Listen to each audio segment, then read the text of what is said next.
No surprise, opponents of the Senate GOP health care bill have been loud and unwavering. But what do doctors think? For all the criticism, there are physicians who support the plan. I spoke to a group of doctors, all who voted for President Trump, and they shared with me some surprising insights and diverse viewpoints. And not all of them are Republicans. By show of hands, take us back 9 years. Who thinks that Obamacare made health care better for patients? No one. When you look at the new Senate health care bill that's proposed, do you believe it is better than the Affordable Health Care Act for patients? I think if we could actually come up with a robust bipartisan plan, a compromise perhaps, not Without necessarily the repeal and replace, somewhere doctors and patients stopped having a relationship, and that happened under the Affordable Care Act. Dr. Coca, you didn't raise your hand. Not. If it passes, the success will be determined, just like the success will be determined with the ACA. How much are average Americans paying out of pocket for their health care? When you think about all of the people who are on Medicaid, it's children, it's 64% of people who live in nursing homes, and they're scared. They're scared when they look at these numbers that they're going to lose this protection. Here's a problem. We in this country focus so much on treatment of disease. We need to shift the focus to prevention, and you do prevention by developing a doctor-patient relationship, as Nicole just alluded to. You cannot develop a doctor-patient relationship when I have the government in my exam room. Medicaid supposedly was to give people insurance so that they could stay out of the emergency room and get a relationship with a doctor on the outside.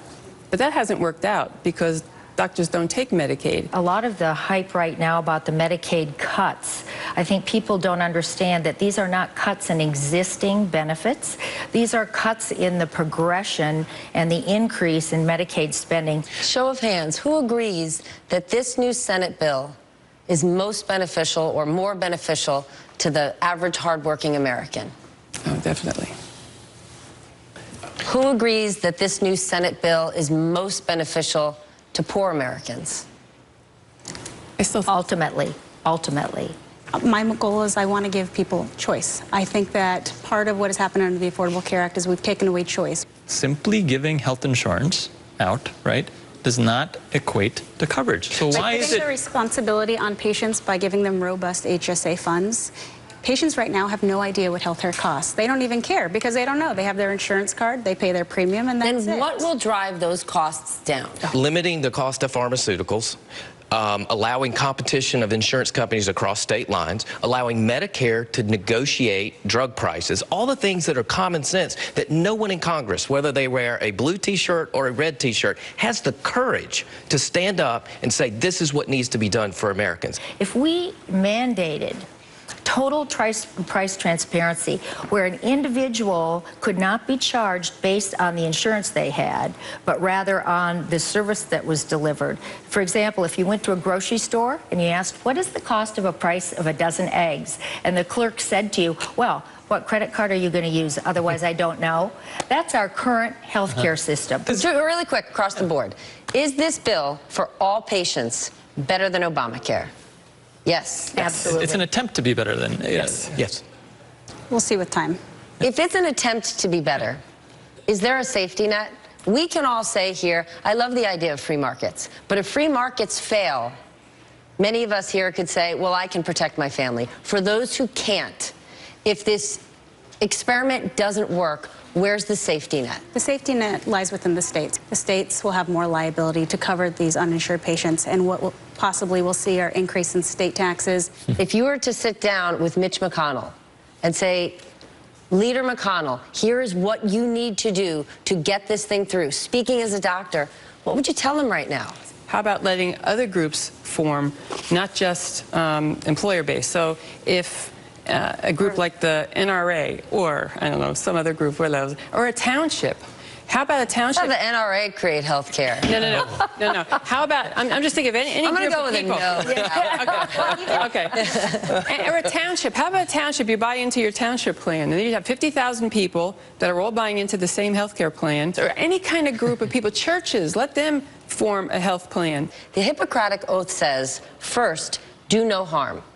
And when I look at some of the medical associations, American Medical Association, American Diabetes Association, American Cancer Society, AARP, have all come out and said this new bill is bad for patients. What am I missing? So first of all, the AMA does not represent doctors. That's unfortunately one of the things that gets most of us angry, is that the AMA comes out and makes statements on our behalf. The president has said healthcare.